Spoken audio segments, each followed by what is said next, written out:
Boys and girls, this is Miss Haynes here with today's Read Aloud. Wheezie loses her voice.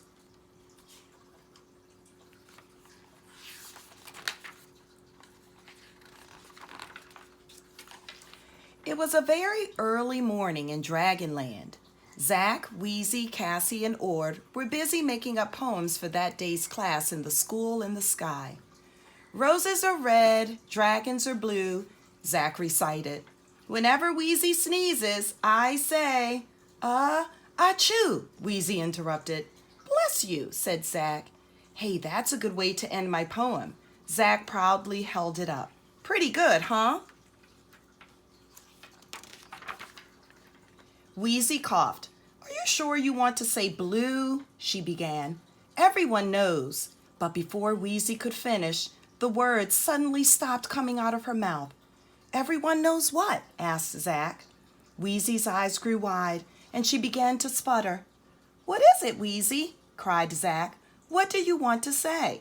Wheezie ran to the chalkboard and wrote.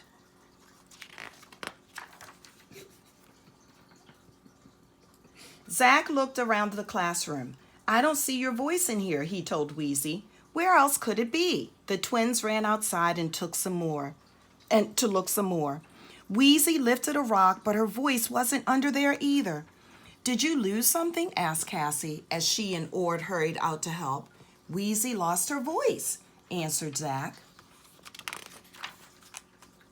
Poor Wheezie, said Cassie. It's got to be somewhere, said Ord. He and Cassie looked in logs and under lily pads, but Wheezie's voice wasn't anywhere.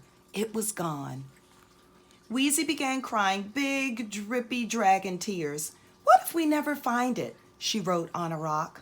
Don't worry, said Zach. We'll find your wonderful Wheezie voice. Suddenly, Wheezie grabbed another rock and wrote, Call Max and Emmy.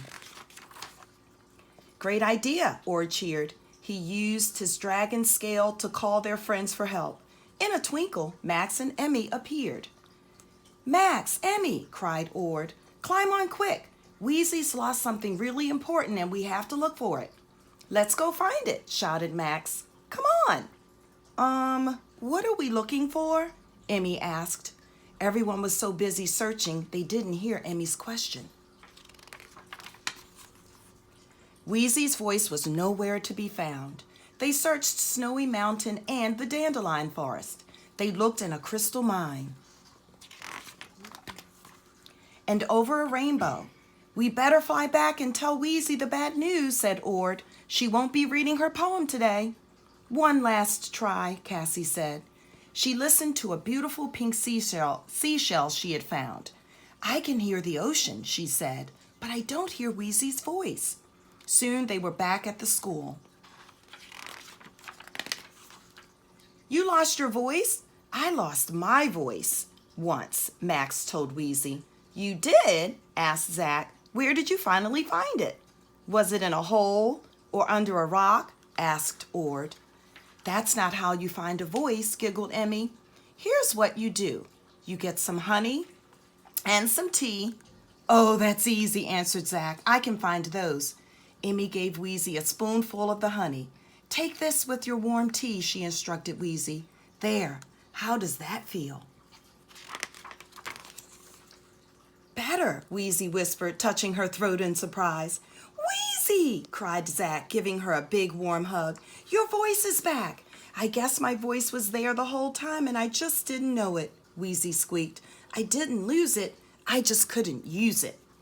Yippee, shouted Max. Now you can read your poem today. With a few more cups of honey, tea, and a cozy scarf to keep her long neck warm, Wheezie was ready to read. The dragons took turns reading all their wonderful poems. When it was Wheezie's turn, everyone grew very quiet as they waited to see if her voice was still there. Wheezie cleared her throat and began. My voice is back, I'm glad to say. It didn't leave or run away.